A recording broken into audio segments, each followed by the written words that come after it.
I accidentally uploaded the wrong video. Sorry about the background noise. This week we're supposed to be talking about dating, disclosures, people you're dating, and all of that. So dating as a trans person. Now, I don't know. I haven't had any particular kind of experience with regards to dating and being trans. As far as disclosures go, I'm very upfront whenever I'm talking to somebody about the fact that I'm trans. So if it was like on a dating site or something, I would put it there in my bio, like, I'm trans.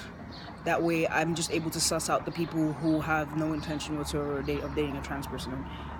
I know some people think that that's transphobic, and a lot of people prefer for that to be something that you tell after you've gotten to know someone, because you want them to know you for you and not just your identity. But for me, it's a huge part of who I am. So if that's something that somebody's not really willing to accept, then no.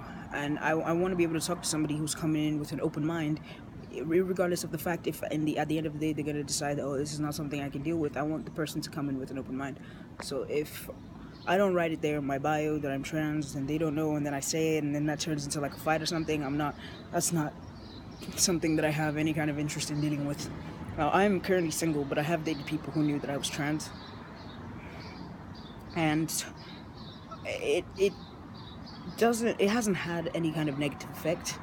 I mean, the person I was dating in the time I found out it was trans, she was very respectful of that. I mean, we had our issues, there's a thing of like slipping up and trying to, with the pronouns, and trying to adjust to the fact that the person has to call you he now and a different name, but with time we found our rhythm, and it was a positive experience all in all.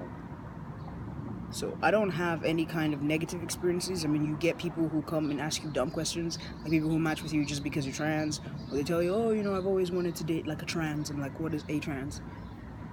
Or they tell you, oh, and I mean, I don't want to be vulgar in this, but like, I mean, I wouldn't count those as like particularly scarring experiences, although they have been a little bit negative. So I haven't had a bad time, but I can also say that I've had a great time, but I can say that I've had like a few here and there bad experiences, but all in all, it's great. I mean, you get some people to tell you, oh, hey, I'm willing to date you, and then you start talking about your future, and they go, oh, but I can't marry you because I see myself with a cis person in the future, and that hurts, but it's not something that I would advise anybody to hold on to. But I have to go because we are going to the Nutella store or something. I'm sure it's going to be a great time. So I will see you guys all next week. I know this isn't the most detailed video, but really it's all like a muster up for now. I'm sure some people are going to have bad experiences. If you want to talk about that, leave some comments down below. Tell me about what you've experienced being a trans person in the dating scene, because I have very limited experience. So other than that, I will see you guys next week. Bye.